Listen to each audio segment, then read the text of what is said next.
Flashing feet. 1, 4, 2, 2. He's here. He's joined us. He's finished. Ian Marks, you are an Iron Man, buddy. What was that, Ian? My name's Ian Marks, and I'm from Carmarthen in West Wales. I'm a husband and proud father of 2 wonderful children. And I'm also like many others nowadays. I'm a middle-aged triathlete. Since 2017, I've started Ironman Wales 5 times and managed to complete it 5 times. But the way I train is a little bit different. When most people are trying to push themselves harder, I have to do the opposite and spend most of my time trying not to.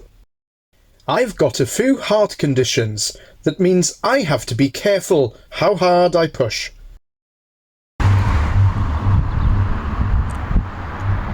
Today, I've come here to speak to a few people that'll help explain my conditions and what that means to me.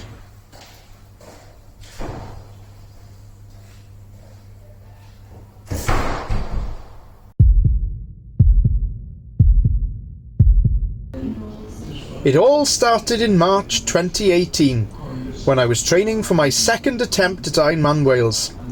I was at work teaching a PE lesson when I started feeling dizzy.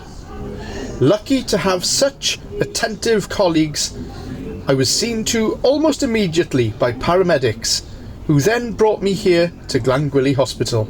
Initial tests suggested that something wasn't right with my heart, so more testing was required.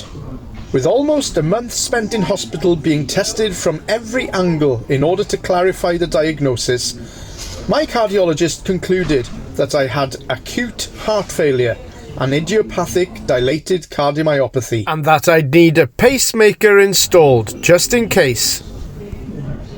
This came as a massive blow initially. However, a clear explanation of my conditions made me realise that I would be able to continue doing most of the things I love doing, albeit with some new boundaries or limitations.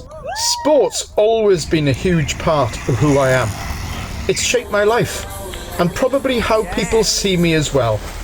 So, the thought of losing that, of not being able to do the things I love, would have been massive. That's why I feel so relieved and genuinely grateful that I could still carry on. But it wasn't going to be the same. I had to learn how to do things differently. No more pushing flat out, no more chasing numbers. Now, the emphasis isn't on competing in events, it's about completing them. Okay, so a cardiomyopathy is a condition where the heart muscle is affected and results in the heart not pumping effectively. This can lead to symptoms of heart failure, so patients can develop breathlessness and they have limitation of their exercise capacity.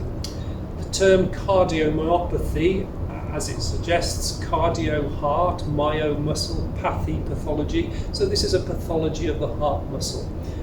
We see a lot of patients with coronary artery disease, but a cardiomyopathy is a disorder of the muscle itself. If the heart doesn't pump effectively, then patients can present with symptoms of heart failure, where they're breathless on exertion, are tired and have limited exercise capacity. And our aims of treatment are to resolve symptoms of heart failure, so patients are less breathless. And now we have an armoury of medications to keep patients stable so they can continue as normal a life as possible with their condition. Thank you.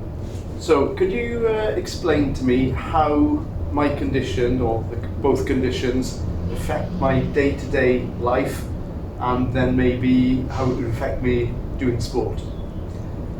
So, people with cardiomyopathy are usually taking medication, so there are implications in day-to-day life and the need to take medication. We encourage people as much as possible to lead as normal as existence as possible. There are very few limitations as such now in terms of what you are able to do. We know from all of the studies that exercise is important, and we encourage people to undertake exercise, particularly aerobic exercise. There are some sensible limitations that we advise patients in view of the condition that they have. So we would, for example, advise not to undertake strenuous exertion, but certainly aerobic exercises such as walking, jogging, cycling, they're very healthy, and in fact we know that that's a healthy thing for patients to undertake. So are there any specific things that I should avoid doing? Well, as I say, as much as possible we would encourage people to undertake exercise, but with the condition we would advise sensible precautions, and for those familiar with exercise physiology and the training zones, of which there are 5, we would encourage people to train and exercise up to zone 3, and that would mean you could be cycling, running, but still be able to have a limited conversation with somebody if you were running or cycling beside of them. We would generally tell people to avoid zone 4 and 5, with 5 being a full out if you're running a full out sprint. We would avoid that level. We don't want to put the heart under that much strain. So to keep it at 80% of effort or below? Yes. Roughly. So, and also in terms of if you go to the gym lifting, low weights frequent rather than your single, how much can I do a bench press once is not the kind of thing we would advise. And as a general principle, in terms of lifting, avoid straining. So half of your body weight is a rough guide as to what would be a sensible level to be lifting. So, after speaking to Dr. Raybould, I came here to attend my annual pacemaker clinic with cardiac physiologist Chris Soanes in order to check that the pacemaker was doing its job properly and set at the optimal setting for my heart. Chris showed me what a pacemaker looks and feels like. It seems a bit strange that one of these is permanently inside me, magically keeping me in check. Yeah, so this is the pacemaker then that just sits underneath your skin. And then these are the 2 leads then. So as you can see, they're connected up to the pacemaker. And what they'll do is they'll gain access to one of the veins, at least the right side of your heart. And then they'll pass down 2 pacing wires. The easiest way I can describe these is like cooked spaghetti. Yeah. So they're really, really flexible. Can I feel it? Yeah. Wow. Yeah. And there's 2 fixation methods on how we can fix these leads into your heart. So this one has got tines on, and it just hooks onto the muscle of the heart, and eventually the heart muscle will grow around the lead. And this one is called an active fixation lead. It's almost like a screw, and that screws into the heart muscle, and then, like I said earlier, the heart muscle will grow around the lead. Wow. I don't know if I wanted to know that. Oh wow, interesting. So back in 2018, you were diagnosed with a conduction abnormality called trifascicular block, and basically there's a high risk then of there being a miscommunication between the top chamber of your heart and the bottom chamber of your heart. So the pacemaker was recommended by the cardiologist to simply prevent your heart rate from going too slow in the future and alleviate some of the symptoms that you had prior to the pacemaker, which I believe was dizziness. That's right, yeah. The pacemaker there, like I said, will prevent your heart rate from going too slow, and will prevent associated symptoms of having a slow heart rate, such as shortness of breath, dizziness, or even passing out. This little box that Chris has positioned on my chest directly above the pacemaker receives all the data that the pacemaker has collected during the last 12 months. It can pick up any abnormalities that may have occurred. So as you know, follow the pacemaker usually involves an annual check. Things we look for are how much you're using the device. The device has a monitor built in as well, so it's continuously recording your heart, so it can pick up on certain arrhythmias. And we also check the integrity of the leads, and then importantly battery. Okay. So I've been coming here since 2018. What is the typical battery life of a pacemaker? Yes, we typically tell our patients between 8 and 10 years. Obviously if you use it more, it can be less. If you use it less, the battery can last for longer, but generally we say 8 to 10 years. We've set this device up so it supports your heart, but we've set it up in a way where we almost don't want you to use the pacemaker if you can help it, particularly the bottom chamber of your heart. I can see today now you're only using that 5% of the time. Okay. So that's good. I'll just do the check now and then we'll, So essentially, the pacemaker is there to protect me when my heart rate goes low. Yeah. Doesn't do anything when it goes high. So it won't do anything to stop it going too high. It'll just sit back and watch. And we've got the base rate set to 60. So if your heart rate is above 60, this pacemaker will just sit back and watch. And then as soon as it sees it drop below 60, it'll start to fill in blanks. Yeah. Lying there in clinic, thinking about the last 8 years and how the staff at Llangwili had helped and reassured me, almost giving me a second chance, making me believe I could continue doing many of the things I loved, it got the cogs in my brain turning. I needed to take on a challenge and raise money as a thank you to them. Now it was about deciding what that challenge might be and putting a plan in place.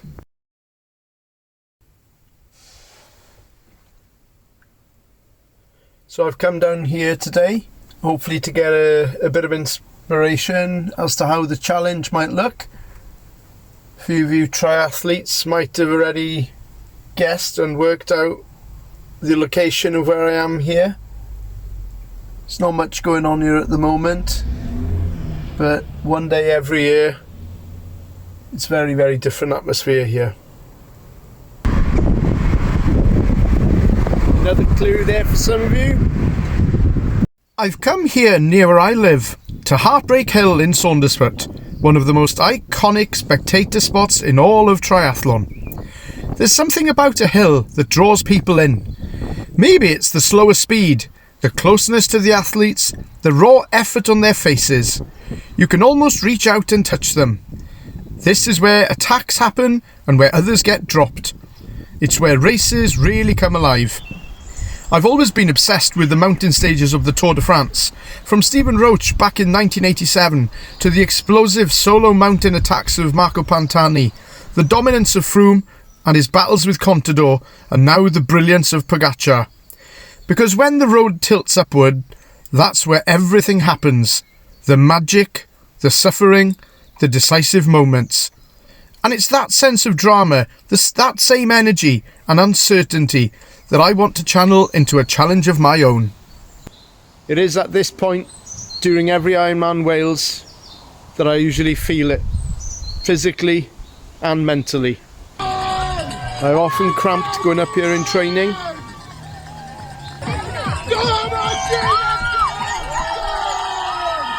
But it hasn't all been negative.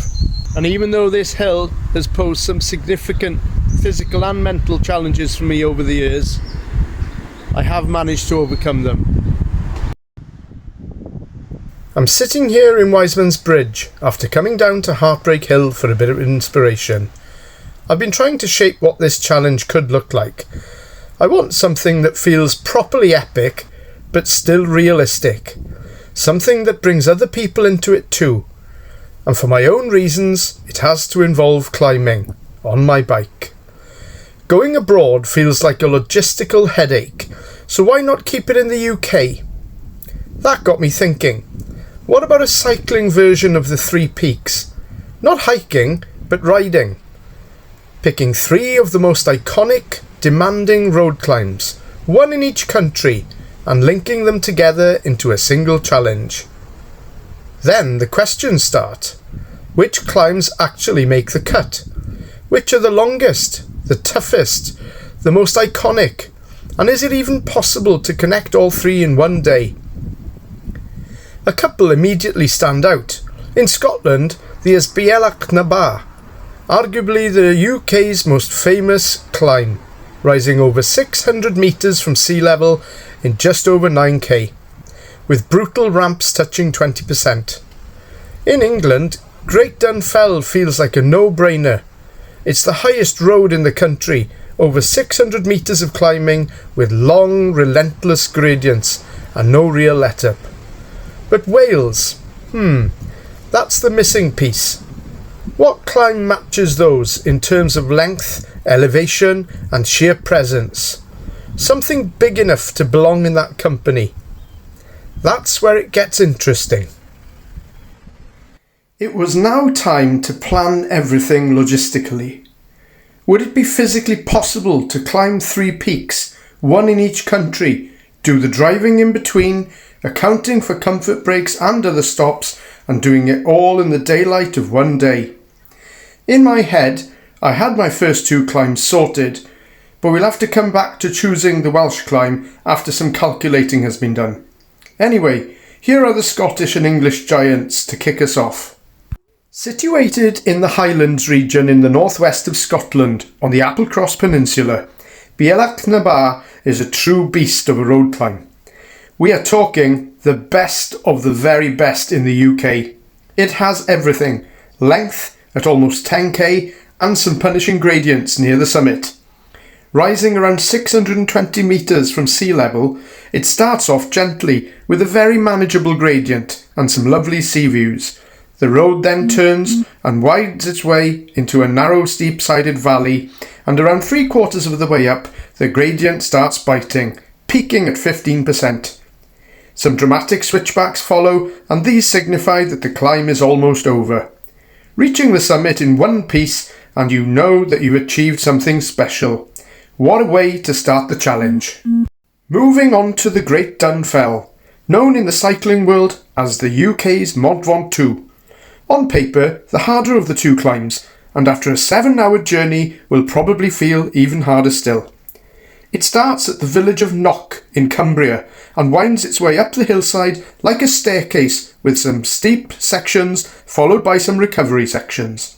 Again, it's at its steepest nearer the summit, and reaching the summit after another 620-metre climb will feel like being on top of the world. The road at the summit is the UK's highest paved road. Getting this far will be very satisfying, as 2 bucket list climbs will have been ticked off. I'm excited just thinking about it. But linking them together is where it starts getting difficult logistically. Scotland doesn't do straight lines. From Tornapress at the foot of Bealach na Bar to the base of Great Dun Fell is around 7 hours of driving.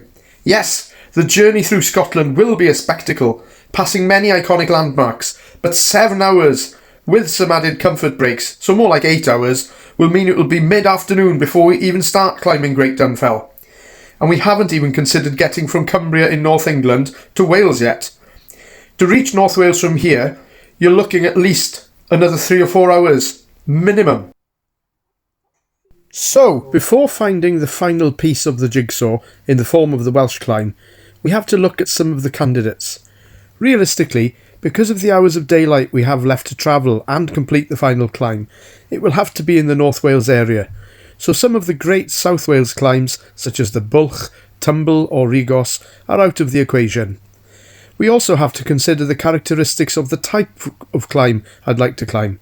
It has to be as long as possible and have as much elevation as possible, and your average typical Welsh climb doesn't fit these criteria. Many of the great Welsh climbs are typically considerably shorter, with very severe gradients. Climbs such as the Cowlyd in the Conwy Valley is a lot shorter, but also a lot steeper, without the elevation gain of the giants.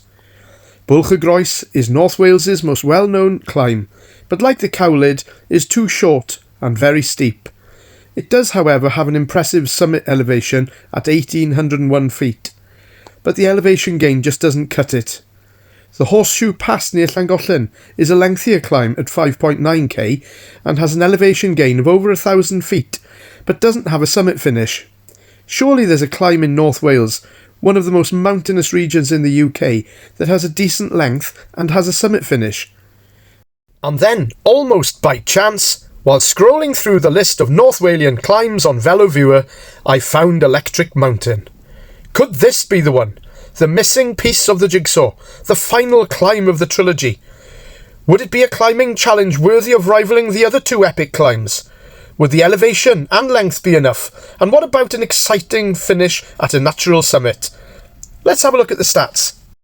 The climb to Marchlin Mawr via the legendary Electric Mountain Road deserves to be spoken about in the same breath as Britain's cycling giants like Bealach na Bar and Great Dunfell.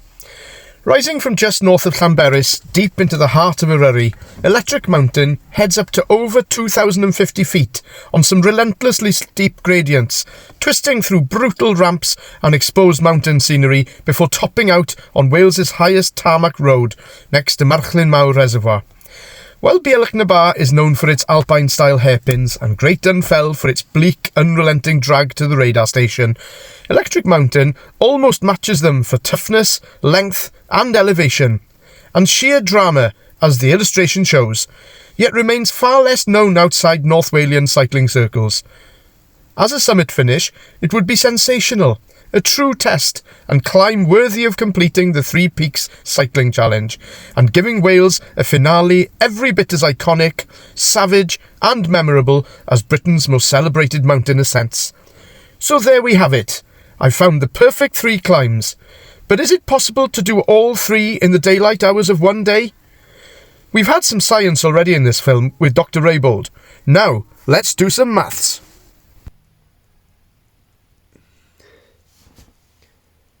So firstly, if we have a look at the map, we can see that Bealach na Bar is situated just across from the Isle of Skye on the mainland.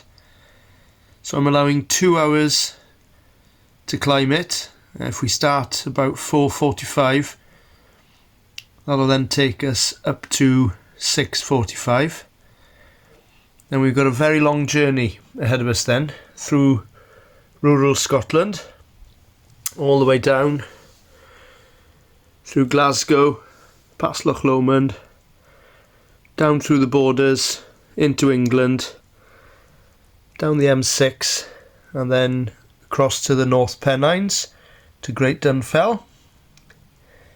And according to Google Earth, that portion of the journey is about 7 hours. So adding stopping time as well, give about an hour for comfort breaks. Might be split into a couple of stops, so that'll be about 8 hours travelling then. Obviously I'll allow 2 hours to climb Great Dunfell, get all the filming done, the descending, obviously the ascent as well, so again another 2 hours there. And then the drive down the M6 into North Wales, across the coast of North Wales, over to Bangor and then inland to Electric Mountain, just north of Llanberis.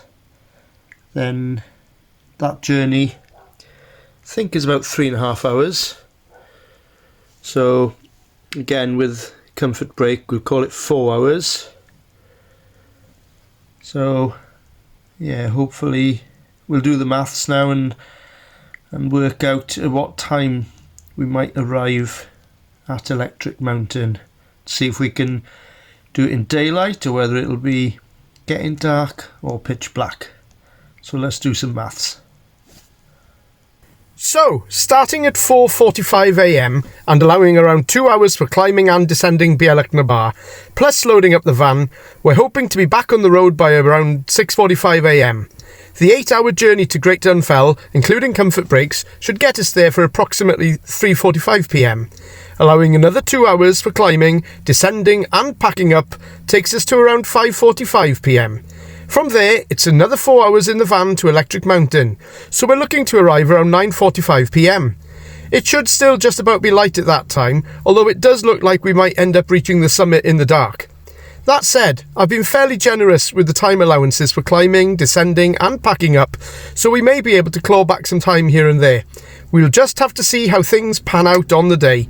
One thing's for certain though, we'll definitely need to pack our bike lights. This is my first cycling outing of the year, and after having the bike stored away all winter, I first had to remember where I'd actually left it. It feels brilliant to be back out riding again though, enjoying the sunshine, the fresh air, having been cooped up all winter. There's a really nasty headwind out here today. You can probably hear it. Feels as though I'm pedaling squares. Finding it really tricky as well to keep the heart rate 140 or below. Having to really hold back. It's a beautiful day though, and I've got the road to myself. All winter I've been training on Rouvy, recently ticking off plenty of virtual climbs, but no indoor session can quite match the feeling of riding real roads and real hills. At the start of the year, I was sitting at a whopping 98 kilos, far too much I know, and the goal now is to bring that closer to 90 kilos by the end of May. With some steady hill work, controlled training and a bit of weight loss, the aim is to keep my heart rate in the safe zone, around 140 to 145 beats per minute, or roughly 80% effort. The fitter I become, the easier the climbs should feel, and the more comfortable I'll be able to stay within my limits.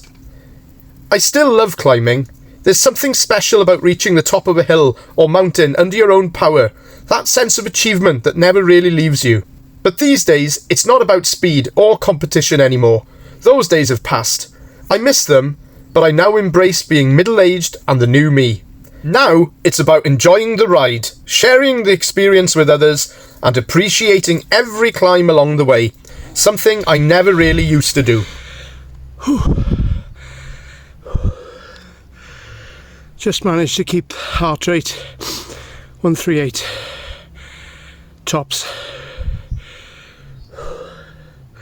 Perfect.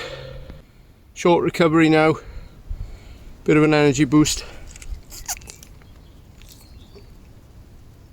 and then head back home for some rest. As you watch this footage of me climbing Cefn Bryn on the Gower, I want to take a moment to talk about the importance of listening to your body and getting any unusual symptoms checked out. I was one of the lucky ones. My symptoms were investigated properly, and because I went to hospital and underwent rigorous testing, the issue was identified and dealt with. Had I ignored it or put it off, I may not be here today to tell the story. So please, don't ignore the warning signs. Remember, our bodies age, and like anything else that ages, we have to take a little bit more time looking after ourselves. Listen to your body. It could make all the difference. Well, I've come out here today, as you can see, near the start of the Towie Valley cycle path here at Nantgaredig. I'm going to use the first 20 minutes or so on the flat to warm up, and then I'm going to head into the hills, sort of in that direction, up the Maesebont climb, see how many times I can get up it. It's the type of climb that I usually avoid, if truth be told, but if I want to get up the 3 big climbs on the day of the cycle challenge, I'm going to have to put some effort in up shorter, steeper climbs. As you can see, we're coming up to Drysloin Castle. This is a really beautiful part of the path, and then we're heading up there to the top. Trees are obscuring it now. Yeah, can you see the yellow house? We'll be heading past there up to the top of Maesebont, hopefully keeping the heart rate nice and low. We'll see about that though.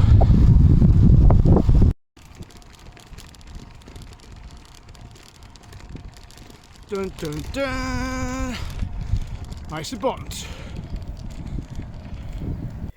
With a background competing in high-level sport and being used to exercising and competing to exhaustion across a range of demanding sports, I have to be very mindful and aware of how I approach training and competing. Many people ask and comment whether I should be competing at all, and I have to explain the limitations I have had to impose on myself. Gone are the days of being ultra-competitive and gung-ho with my effort. I now have to be smart. With an ageing body and my heart conditions to consider, I have taken a leaf out of Dave Brailsford's book, and now look at the marginal gains I can make here and there to balance out not being able to push myself 100% physically. Tweaks here and there allow me to continue to be competitive, even though I don't push myself to my limits. My 100% is now everyone else's 80%. I now just have a lower ceiling. It does frustrate me at times not being able to push myself, watching others go by, But hey, at least I'm able to carry on enjoying activities, and even if I finish last, I'm still able to be out there. Many aren't that lucky, so all is good.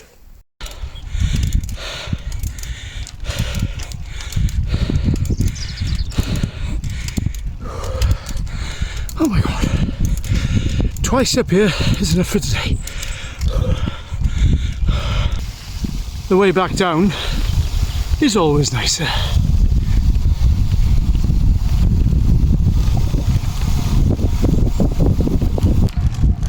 Well, that's my Sabon climb done twice today.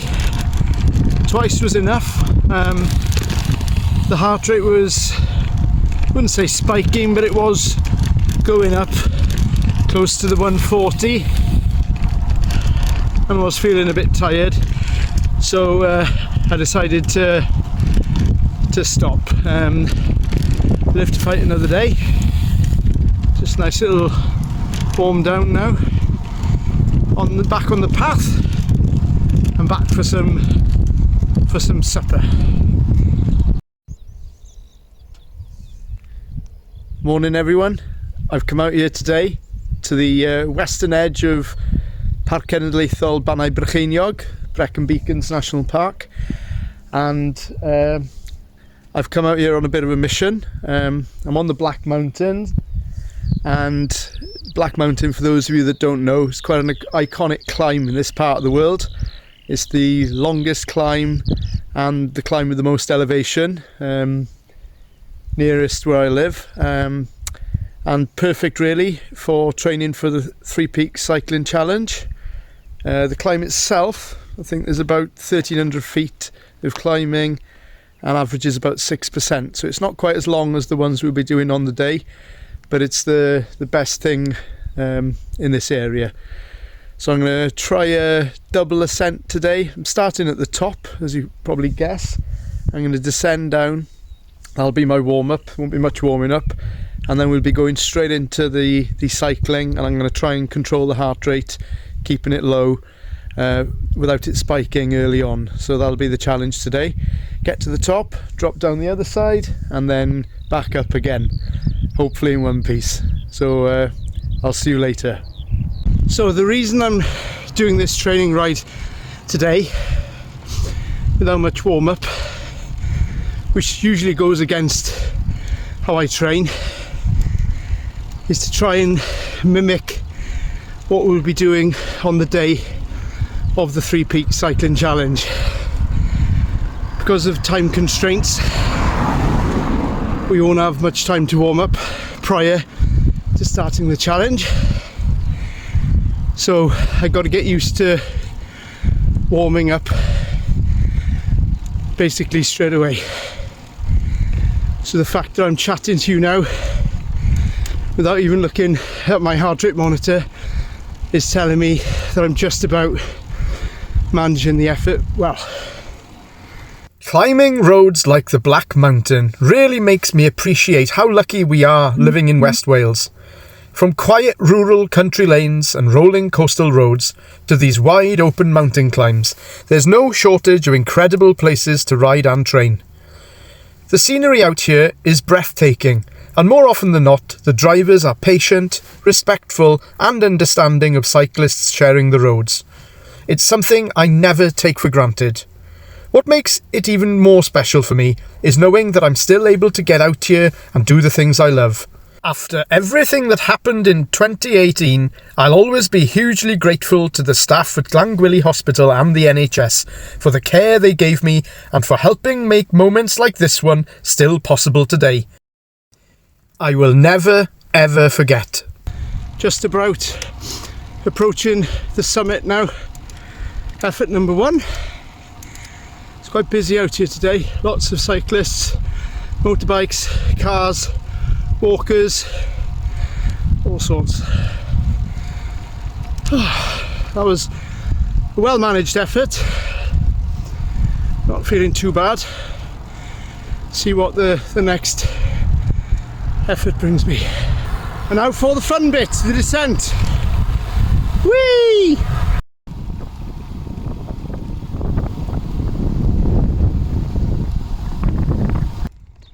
Here we go then.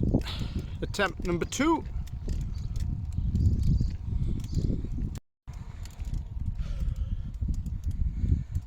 I am finding this attempt a little bit trickier. Seems that I'm into a headwind, so I'll have to keep an eye on the heart rate going up here. Yeah, it's definitely into a headwind this. Not enjoying this as much.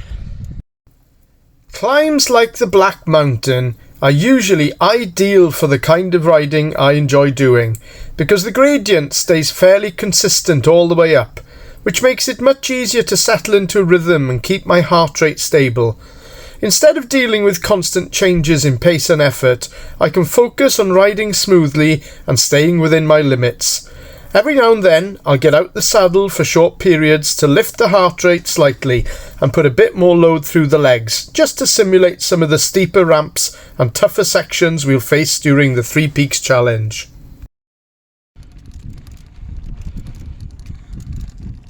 At the moment, I've got a couple of gears extra that I could be using, but I'm trying to avoid using them to try and simulate the steeper gradients of Bealach na Bar and the Great Dun Fell, because I know they have ramps of up to 20% in certain parts, certain sections. So yeah, that's the thought behind it. Still managing to keep the heart rate nice and low, which is the main thing.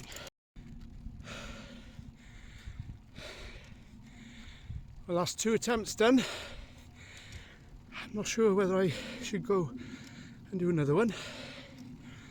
Starting to get a bit tired, obviously because of the headwind.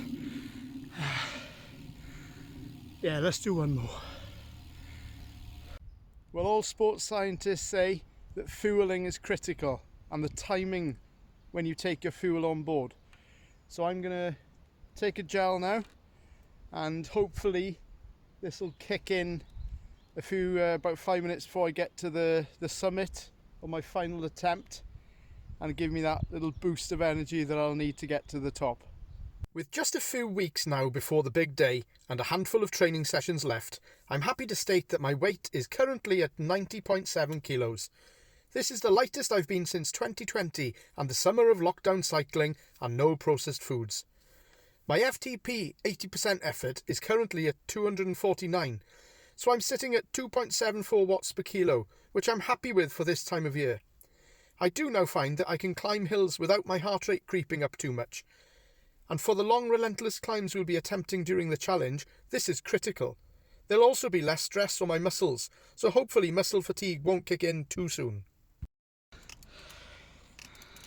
I know where I'll be stopping on the way down.